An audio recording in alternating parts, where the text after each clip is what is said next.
Hi guys, pleasant day to everyone, and our topic for this particular video under online nursing review alternative will be the five finger modification. The five finger modification is a basic test taking technique. It's an original concept of mine, and you can use it together with the Itsumo test, or if you just want to use it on its own, it's good. A lot of people doesn't like to use test taking strategies, but the five finger modification is a good technique even if you don't like to use test taking skills. Okay, so five finger modification. This is the reason why you could see me in the pictures, and I am always pointing out my middle finger. Some people think that I am just raising my bad finger or anything like that, or it's just an angst or the thing that I do. I get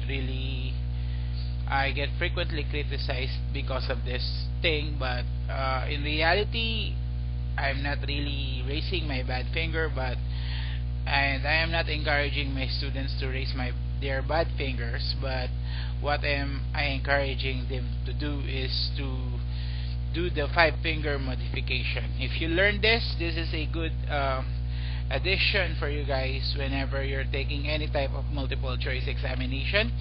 So without further ado, let's start the concept of five finger modification. Okay, so before we go with the five finger modification, okay, let's talk about the board examination question. Okay, so anatomy of the board examination question. Let's start. Okay, so a board examination is commonly long. That's why it's easy for students to get overwhelmed with information. Now, there is a way for you not to be overwhelmed with information, and that is by breaking down the board examination question into its parts. So I have here an example of a board examination question. Okay, so the doctor orders, reads guaifenesin 250 mg per rm every 8 hours for 3 days. The bottle is labeled 150 mg per 5 ml. How many ml should be given per dose? So we have four choices here. We have 12 ml, 13 ml, 13.5, and then 12.5 ml. Okay, so now let me just get my pen. Okay, now this is a good example of a board examination question. I know that you guys have already encountered a lot of board examination questions, and the thing about it is, have you really tried to understand kung sino yung board examination question? Do you really know who is the board examination question? Third year pa lang tayo sa College of Nursing, third year, fourth year. Usually yung mga examinations natin galing na sa mga past board examination questions, or minsan kinukuha ng mga clinical instructors or professors natin sa mga NCLEX books, CGFNS books. Okay, so third year, fourth year pa lang tayo, third year, fourth year, marami na tayong na-encountered na board examination questions. So, and then pag nag-review tayo, we encounter also a lot. But the thing about it is, kilala ba natin kung sino siya? Sa lahat ng mga war strategy books na makikita nyo, it's always sinasabi is to know your enemy. So you have to know your enemy. So I will teach you right now kung sino ang board examination question talaga. So, okay, so now the board examination question has three distinctive parts. The first part, okay, is from here to here. Okay, so this is the first part. As you can see, this is the part that is not yet asking anything, but rather it's telling you a story. Okay, so it's not asking, but rather it's telling. Hindi siya nagtatanong, bagkus siya ay nagkikwento. Okay, this is what you call the situation. Okay, what do you call this particular part? It's known as the situation. Okay? Now, the next part is this one. The one that comes after the number and the one that is already asking the question. Okay? This particular part, as you can see, this is the one that is already asking the question. This is known as the stem. What do you call the part that tells a story? Situation. What do you call the part that asks the question? Stem. Parang halaman. Okay? Stem. Now, of course, comes this part. The part where you choose from. These are known as the choices. Again, what do you call the part that tells a story? Situation. What do you call the part that asks the question? Stem. And what do you call the part where you choose from? Choices. Very good. Okay? So the choices is basically composed of two parts. So, ibig sabihin, the choice is still subdivided into two parts. There is a choice. In this case, it's letter D. This is the choice that answers the stem. So, what do you call the choice that answers the stem? It's known as the correct answer. And then all the other choices aside from the correct answer, they are simply known as distractors. Why are they known as distractors? Because they have one purpose in life. And what is that? It's to take away your attention away from the correct answer. What do you call the choice that answers the stem? It's known as the correct answer. Very good. And then, of course, what do you call all the other choices? They are known as distractors. Now, how many choices do we have? We have 4 choices. And out of the 4 choices, how many correct answer do we have? Very good. We have 1 correct answer. And how many distractors do we have? We have, very good, 3 distractors. In the local board exam and in most multiple choice examinations, there's only 1 correct answer. So pag feeling mo dalawa, guess what? Hindi pwede. Kasi isa lang ang tamang sagot. Pag feeling mo lahat tamang sagot, guess what? Again, hindi pwede kasi isa lang ang tamang sagot. Okay? Now, there is a way for you to answer. Sometimes, you can just go for the correct answer. For example, you're asked a question and you know the answer. Just go immediately for the correct answer. Or, there is another way of doing things. Okay. Now, ilan ang tamang sagot? Isa. Since isa lang ang tamang sagot, there is a fraction that you could use. And what is that fraction? It's 1 over 4. Why 1 over 4? Because you only have 1 correct answer for every 4 choices. If you will convert this fraction to percentage, you can see that you have 25%.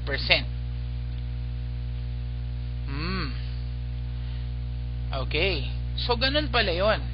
Lahat pala kayo, kahit feeling mo ikaw yung pinakamatalinong student, meron ka lang ilan?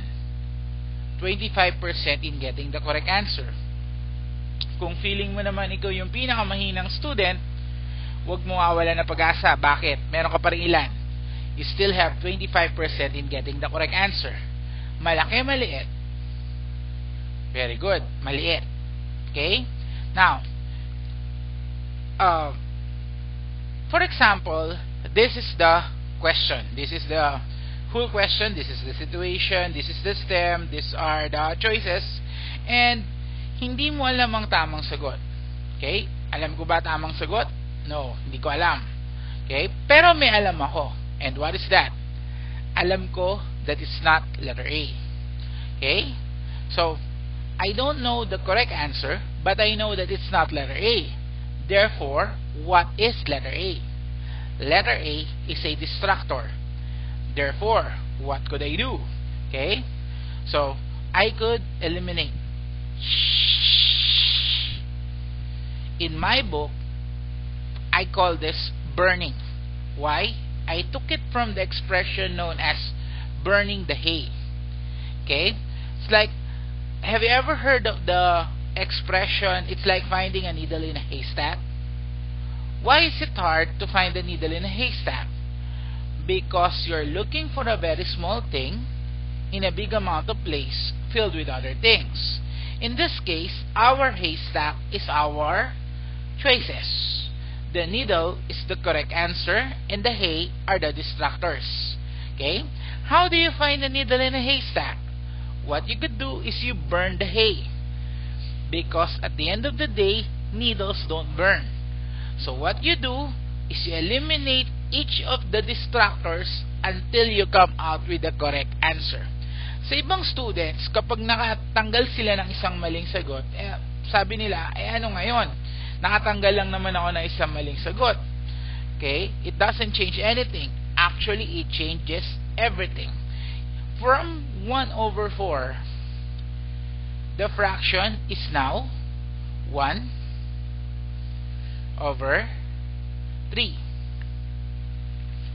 From 25%, your chances of getting the correct answer has dramatically increased to 33.33%. By just taking away a distractor, you have already done this. Taking away a distractor is known as the process of elimination. In my book, Nursing Board 101, I call it burning the hay. And elimination, guys, is the foundation of test taking. It's the more you eliminate, the higher the chances of getting the correct answer. It's always eliminate, eliminate, eliminate. Burn, burn, burn. Okay? Balik tayo dito sa tanong. Hindi ko pa rin alam ang tamang sagot. Alam ko na hindi yun yung letter A. Letter A has already been eliminated. Now, I know another thing right now. And what is that? Not the correct answer, but, okay, I know it's not letter C. Therefore, what is letter C? Letter C is another distractor. And what could I do now? Burn. Shh. Yeah, I make sound effects whenever I'm doing this. Shh. You can make your own sound effects. Okay? Now, what happens now? The fraction, again, change. From 1/3, you are now up to 1/2. Okay? And then, of course, the percentage also change. From 33%, you are now up to 50%. Maybe you don't see the change from 25% to 33.33%, but now you can see, okay, the drastic change from 25% all the way up to 50%, and this is as good as it gets. Why? Because whenever you have a question and you are choosing between 4 choices, that is what you call a multiple choice type of question. But whenever you have a question and you are only choosing between 2 choices, okay, what type of examination is this one? This is called a true or false examination. Isa na lang dyan mali, isa na lang dyan tama. Kahit sa Who Wants to Be a Millionaire, anong pinakamagandang helpline, guys? Yeah, I know, pinakamagandang helpline is none other than 50-50. Okay? As the audience, alam naman natin, hindi reliable yun. Call a friend. Kung nanonood kayo ng Who Wants to Be a Millionaire, anong ginagawa ng mga friend na tinatawagan? Sasabihin ng friend, ubos na yung time. O kaya naman, can you repeat the question? Kung hindi ganon, sagot ko letter B, pero hindi ako sure Ba't pa kita tinawagan kung hindi ka pala sure? Okay? So, gusto nyo ba magkaroon ng 50-50 sa board exam? So, you can use this particular method. Okay? Again, let's have a recap of what we have talked about. What do you call the part that tells a story? Situation. What do you call the part that asks the question? Stem. And what do you call the part where you choose from? Choices.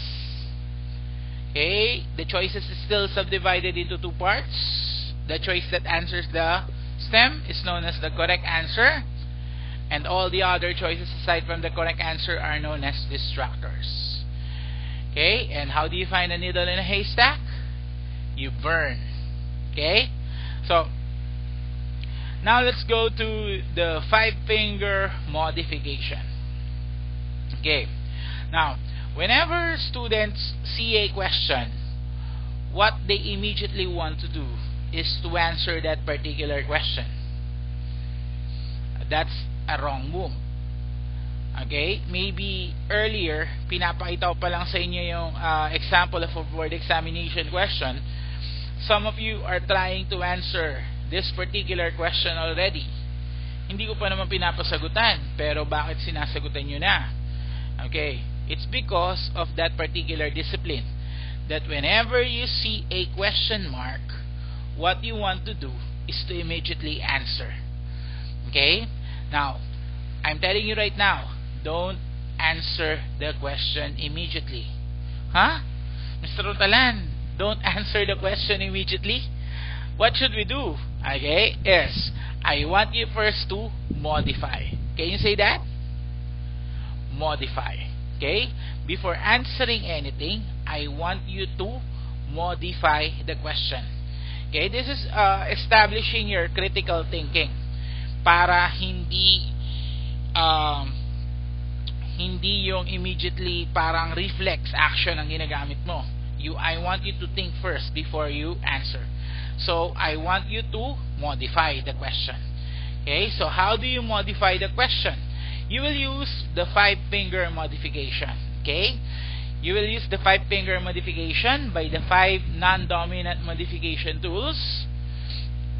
And kaya ako sila tinawag na 5 non-dominant modification tools is basically kasi sila ay nasa iyong non-dominant hand, and 5 sila, kaya 5 non-dominant modification tools. Okay? Okay, so you can see me right now. So the 5-finger modification using the 5 non-dominant modification tools. So I want you to raise your non-dominant hand. Kung hanggang ngayon hindi mo alam ang dominant sa non-dominant hand mo, ha? Sige. Now, I want you to raise your non-dominant hand. Ay, taas mo yan. Hindi magtaas pangit. Nakikita kita. Okay, so I want you to close it. Close it like this. I want you to count with me. Ready? 1. Not like this, ha? Like this. 1. 2. Not like so. Like this. 2. 3. 4. 5. Let's close it. Let's count together. 1, 2, 3, 4, 5. You think you can do this on your own? Okay. Do it. Close. Count.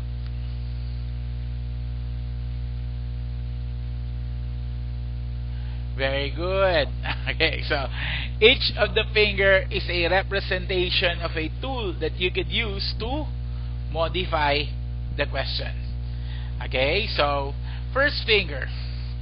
Okay, now I'll use this hand even though this is not my non-dominant hand. Okay, I'll use this because I'm wearing a bigger ring here, so that you can appreciate if I'm raising my ring finger or if I'm raising my middle finger. That's the basic reason kung ba't pag nakikita nyo ako sa lecture, lalong-lalo na kapag maraming students, is I'm wearing a big ring. Usually I'm wearing my black ring, I'm wearing my onyx ring. It's basically for the students to see if I'm raising my middle finger or if I'm raising my ring finger. Okay, so let's start. Okay, first finger. Okay, now what do you remember whenever you see this finger? Remember, each of the finger is a representation of a tool. So the first tool is this one. Okay, so what do you remember whenever you see this particular finger? Okay, now I will remind you something. Remember when you're back in high school and you're doing the sign language thing, something like that? Okay, yes. So there's a letter represented by this finger. And what is that letter? This is the letter I. Okay, remember, it's not J. When you say J, you have to do this. But if it's just like this, it's letter I. Diba sabi mo sa crush mo, I love you. Nobody but you. Okay, anyway. So, I. Bakit I? Okay? Kasi, this finger represents what? It represents the issue. Okay, so what's the issue? Kaya I, kasi issue. So, the issue is the question, or it's the problem that the question is asking for.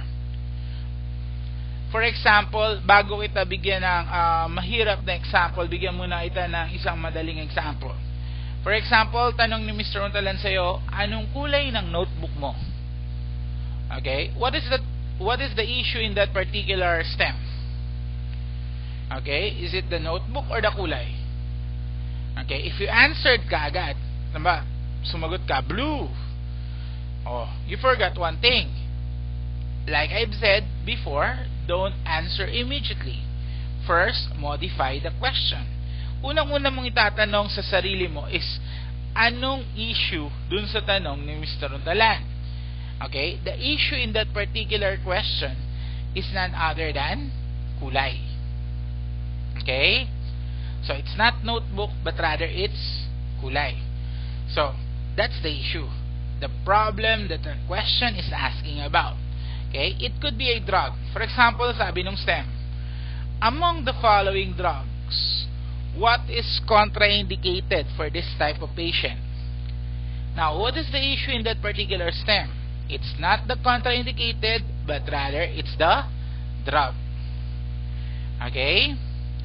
It could be a nursing problem. For example, the stem states, among the following nursing problems, what is our priority? Okay? It's not the priority that is the issue, but rather, it's the nursing problem. It could be a behavior, a disorder, a procedure, a DOH program, or even a vaccine. Okay, now I want you to raise your issue and I want you to repeat after me.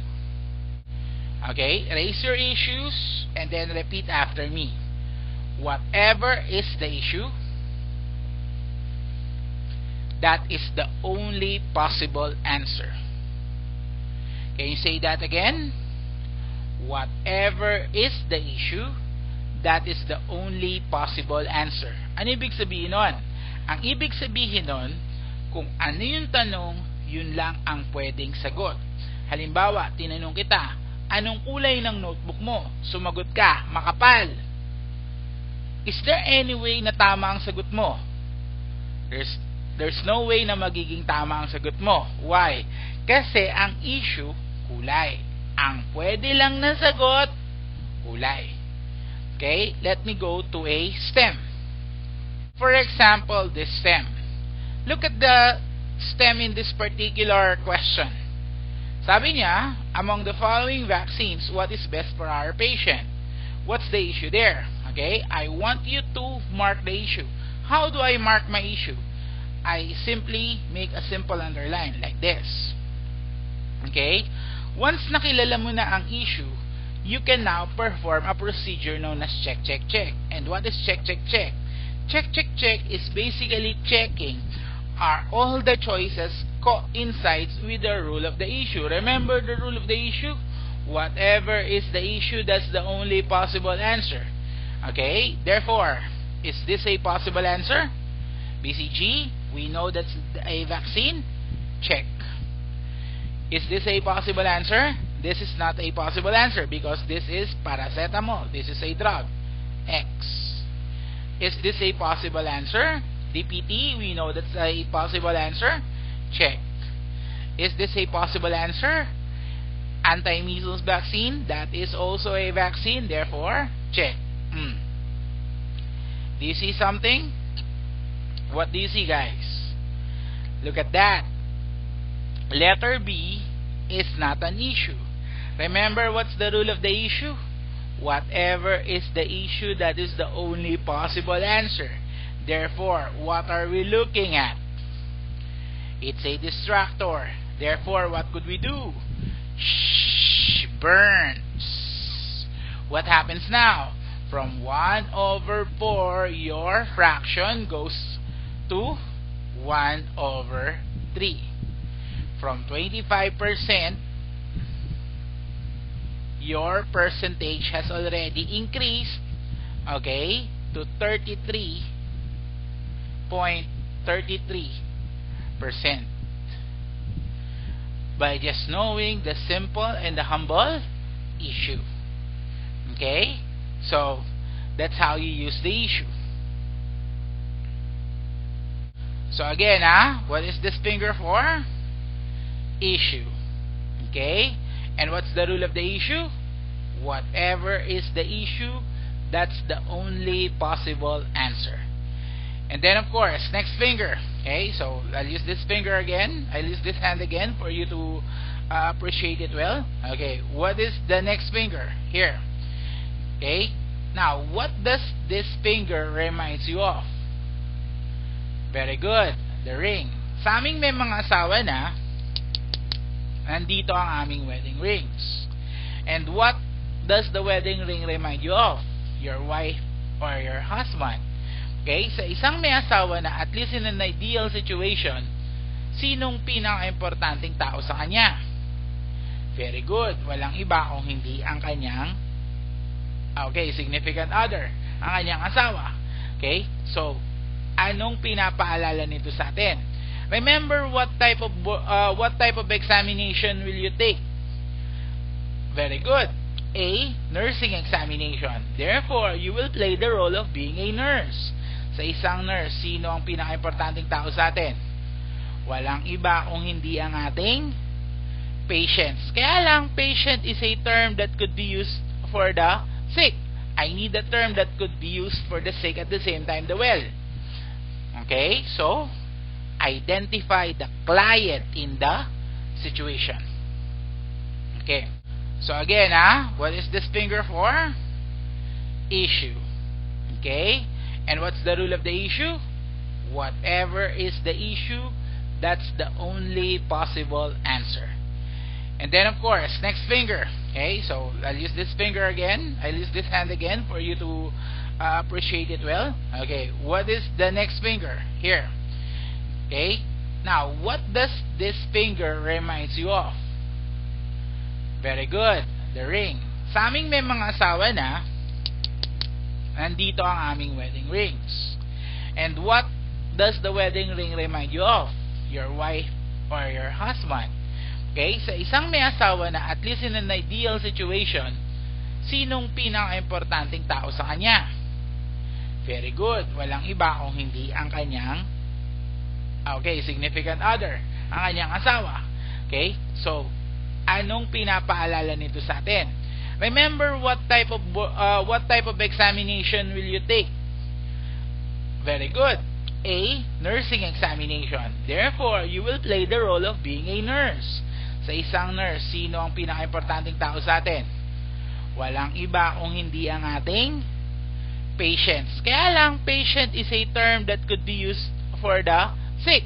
I need a term that could be used for the sick at the same time the well. Okay, so identify the client in the situation. Okay, so identify the client in the question. Who is the client? The client is usually the person with a health problem. It may be one of the following. 75% ng cases na may encounter nyo, guys, the client is none other than the patient. Ano ibig sabihin nun? Ibig sabihin, majority ng cases na may encounter nyo, the client is none other than the patient. On the other 25%, okay, it could be a relative or significant other, another member of the healthcare team, the student, in CHN it could be the community, or even a lay person. Kung ang issue may rule din ang client. And what's the rule of the client? The rule of the client is the only possible answer is a client-centered answer. Let me repeat that. What is the rule of the client? The only possible answer is a client-centered answer. Ano ibig sabihin ng client-centered answer, Mr. Undalan? Okay, a client-centered answer means the answer is focused on the client. Layman term, ang uunahin palagi ay walang iba kung hindi ang client. Sino unahin mo? Procedure o client? Client. Sino unahin mo? Doktor o client? Client. Sino unahin mo? Sarili mo o client? Still the client. Remember, if there is a fire in a hospital, let me give you a good example. If there's a fire in the hospital, what is that acronym, okay, that you should follow? The acronym is RACE. We will be discussing that in a different video, okay, but basically the acronym is RACE. And what is R in RACE? The R in RACE is rescue or remove the client. Bakit hindi run? Okay, bakit hindi evacuate? The evacuate is in the last letter. It's because of the simple fact that, always remember, the board examination is a client-centered questions. Okay, ibig sabihin, the board examination, ang unahin nyo palagi is none other than the client. Okay, so let me give you an example of a STEM. Okay, so this is the STEM. What nursing intervention would best benefit the patient? As you can see, okay, first things first, let's look for the issue. Where's the issue here? Okay, the issue here is nursing intervention. I will mark it with a simple underline like this. Okay, so I'll mark it with a simple underline, and then I will perform the first wave of check. Is this a nursing intervention? Yes, check. Is this a nursing intervention? Yes, check. Is this a nursing intervention? Yes, check. Is this a nursing intervention? Yes, check. Damn. Bakit? Wala tayong natanggal kay issue. Oh, di bali na, may bago namang tinuro si Mr. Otalan. And what is that? Okay, identify the client in this STEM. Okay, so let's identify the client in this particular STEM. Okay, the client here is none other than the patient. I will mark the patient with a simple and circle like this. Okay, now I will do the second wave of check. Asking now myself, is this client-centered? Is A client-centered? Yes. Is B client-centered? Okay, yes. Is C client-centered? Okay, yes. How about letter D? Now, monitor for complications. Up to here, client-centered pa siya. Pero, ano na una? Notify the physician. Ano napansin nyo? It's not client-centered. Therefore, X. What are we looking at? What is letter D? Letter D is a distractor. And what could we do? We could burn it. So, from 1 over 4, you are now up to 1 over 3. From 85%, you are now up to 33.33% by just knowing the client. Okay? Imagine nyo, if you have removed 1 for the issue and another 1 for the client, you already have 50%. But you cannot win them all. So, masaya na dapat kayo kapag naka-eliminate kayo kahit isa lang. Okay? Let's have a recap.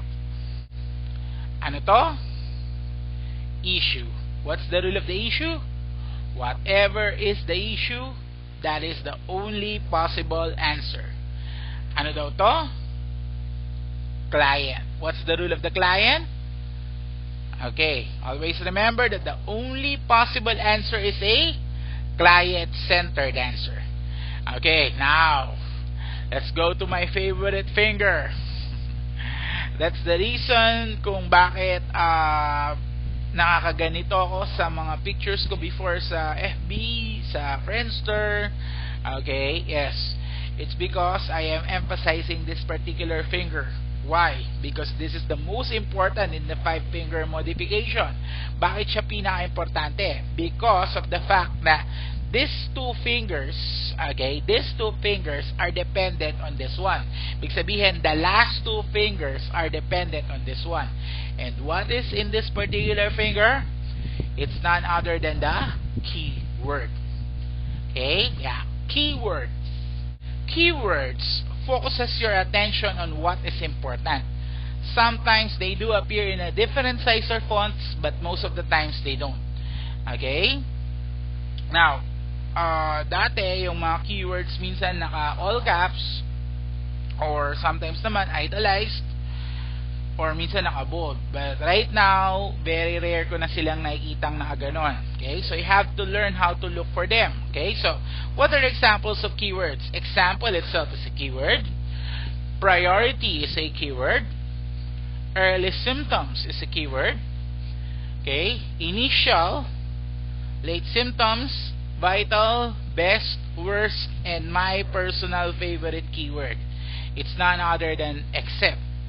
Now, I know most of you guys doesn't like to deal with the word except, because except changes a lot of things.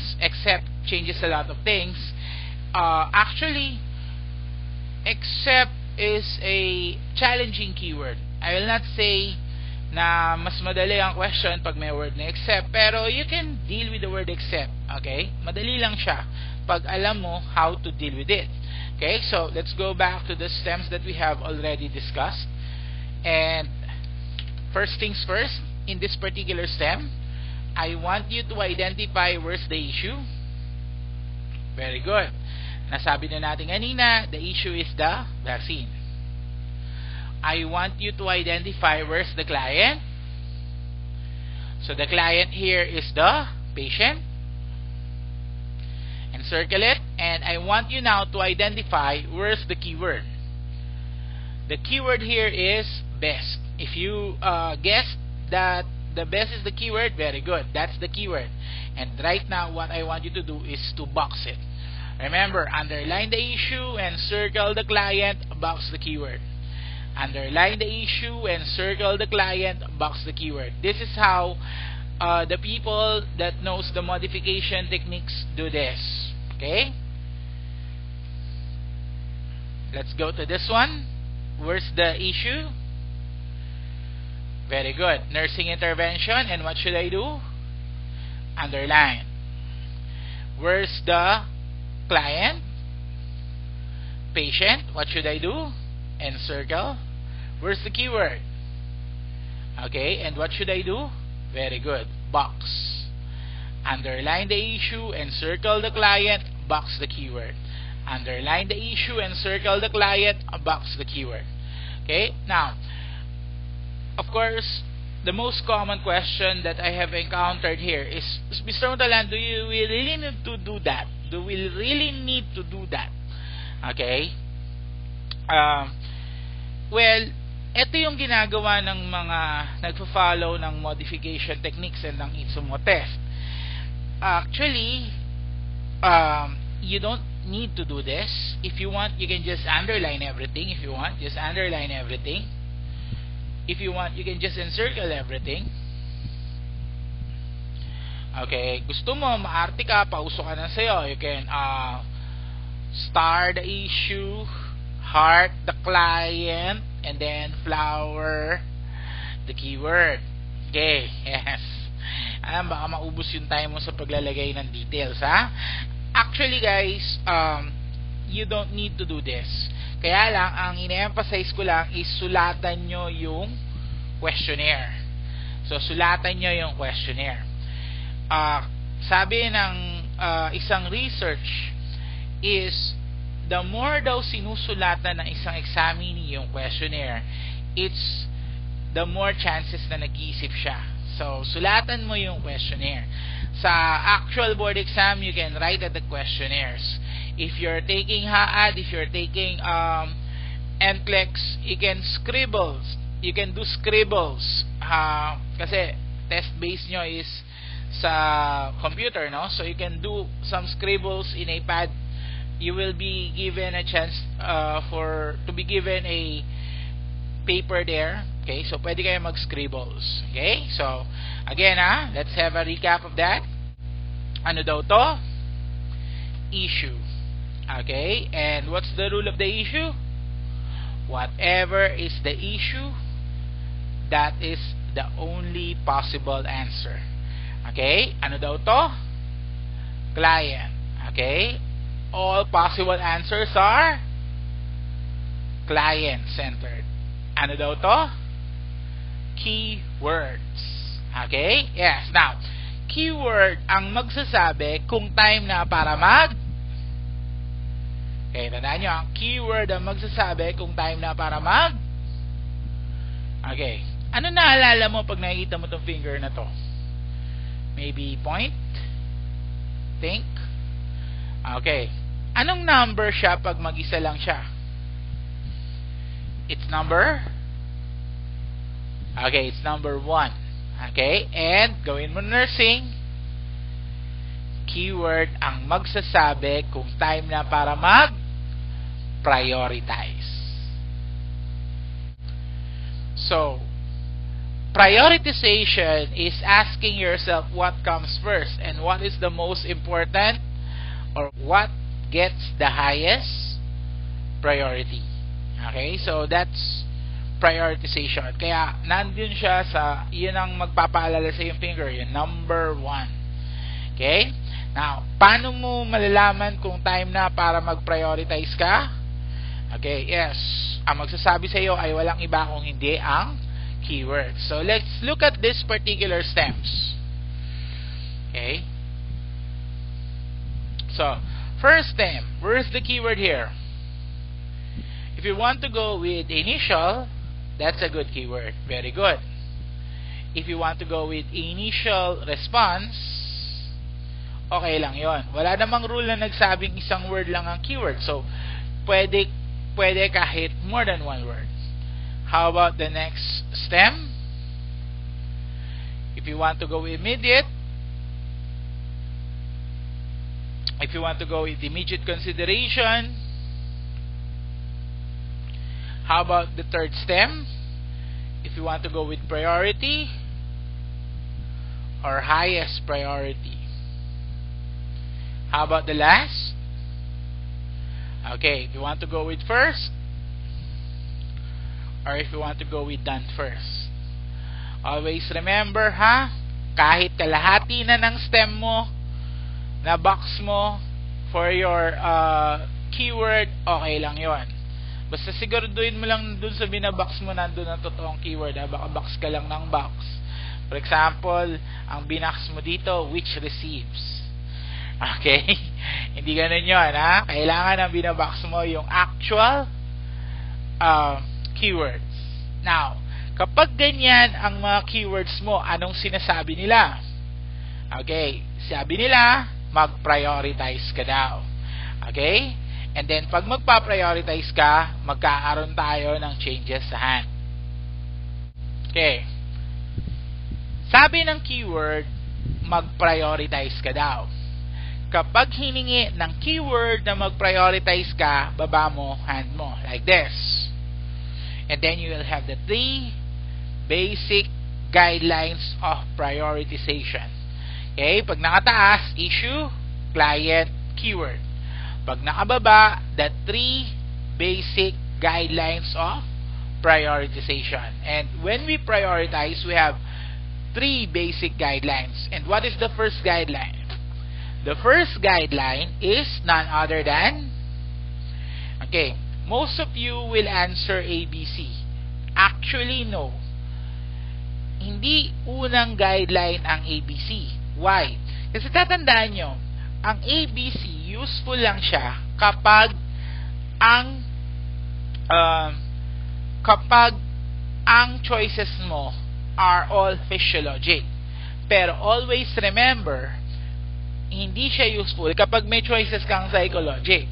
So, the thing about it is the first guideline is not ABC. And what is the first guideline? It's none other than Abraham Maslow's hierarchy of needs. Okay? Now, follow my fingers, ha? Ano ibig sabihin? Ano ibig sabihin nun? Keyword is asking me to prioritize. My first guideline is Maslow's hierarchy of needs.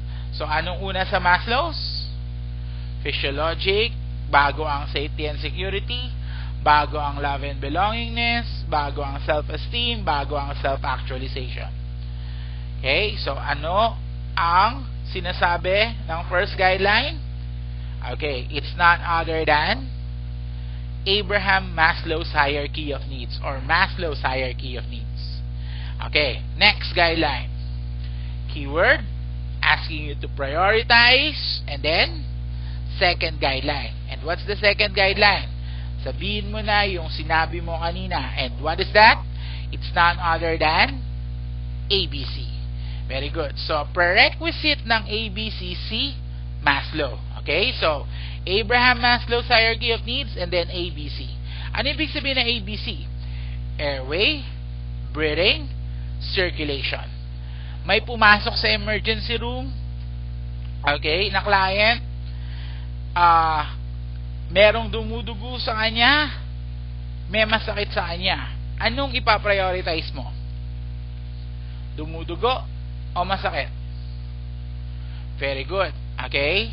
Walang pain sa ABC, pero nandun si circulation. May pumasok na client sa emergency room, okay? May dumudugo sa kanya, hindi siya makahinga. Ano ipaprioritize mo? Kung paano isinulat ang ABC, ganun ang kanilang pagkakasunod-sunod. Therefore, una ang hindi makahinga bago ang may dumudugo. Kasi airway before breathing, before circulation. Okay, again, ha? Keyword, prioritize. Okay, ano to? Maslow's hierarchy. Ano to? Okay, yes. ABC. And then, keyword, prioritize, our third guideline. And what is our third guideline? It's none other than the steps of the nursing process. Okay, steps of the nursing process, at pay lang yan. Ano ibig sabihin? You assess before you diagnose before you plan before you implement before you evaluate. So those are the 3 guidelines whenever you are prioritizing for your client. Okay, so again, what is this? It's not issue, it's Maslow's hierarchy, ABC, nursing process. So those are your guidelines in priority setting. Maslow's hierarchy, ABC, nursing process. Okay, let's have a recap. Issue. What's the rule of the issue? Whatever is the issue, that is the only possible answer. Ano daw to? Client. All possible answers are client-centered. Ano daw to? Keyword. Keyword ang magsasabi kung time na para prioritize. Okay? 3 guidelines in prioritization. Maslow's hierarchy, ABC, nursing process. And then of course, keyword din ang magsasabi kung time na para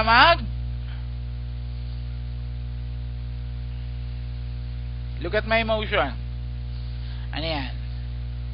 Good or bad? Up, down? Gawin mo nursing. Like, dislike, hindi yun nursing. Facebook yun. Ano? Okay. Keyword ang magsasabi kung time na ako para mag positive or negative. Okay. So, positive or negative response. A positive statement is saying a positive thing or a basic nothing wrong sentence. For example, sabi ni Mr. Dalahan, ikaw ay magiging nurse. Okay, tell me, is that positive or is that negative? Most definitely, that is positive. Okay, negative is the exact opposite of a positive response. For example, it is biased, it is judgmental, it is offensive. For example, may batang lumapit sa'yo, ate, kuya, di ka magtatap. Okay, so that is negative. Tama? Okay, so that's negative. That's what we call positive or negative response. Now, dito papasok ang tinatawag kong brandings. Ano yung brandings? Brandings is literally, naglalagay ako ng positive or negative dun sa gilid ng stem at sa gilid ng choices. Okay? So, literally, naglalagay ako ng positive or negative sa gilid ng stem at saka sa gilid ng choices. Now, paano ko malalaman kung ang stem ko is positive? Well, ang magsasabi sa akin kung positive or negative ang stem ko is none other than if you guess the keyword, it's none other than the keyword. Okay? So, kapag ganito ang mga keywords ko, ibig sabihin, my stem is positive. So, maglalagay ako ng positive dun sa stem. And then, walang keywords ang choices. So, I will use my judgment. And one by one, maglalagay ako ng positive or negative dun sa gilid ng choices. Okay? Paano naman kung ang mga keywords ko ganito? Ibig sabihin, my stem is negative. So, maglalagay ako ng negative sa gilid ng stem. And then, one by one, maglalagay ako ng positive or negative sa gilid ng choices. So, that's how you do the positive, negative. And then, once na-brand mo na system, ang ine-next mong iba-brand are the choices. Now, walang keywords ang choices. So, you will use your judgment. Later, I'll teach you how to use your judgment properly. Okay? Now, once na na-brand mo na ang stem, you brand your choices. And then, you apply the rule of thumb. And what is the rule of thumb? Okay? So, the basic rule of thumb is a positive stem is always looking for a positive answer. And a negative stem is always looking for a negative answer. For example, your stem is positive. You have 2 positives and then 2 negatives. What could you do? Since the rule of thumb, a positive stem is always looking for a positive answer, you could already now eliminate or burn your negatives. Okay? Now, for example, your stem is negative. Okay? Now, what could you do? You have 2 positives and then 2 negatives. Okay? So, you can now, sabi niya, a negative stem is always looking for a negative answer. You can now eliminate your positives.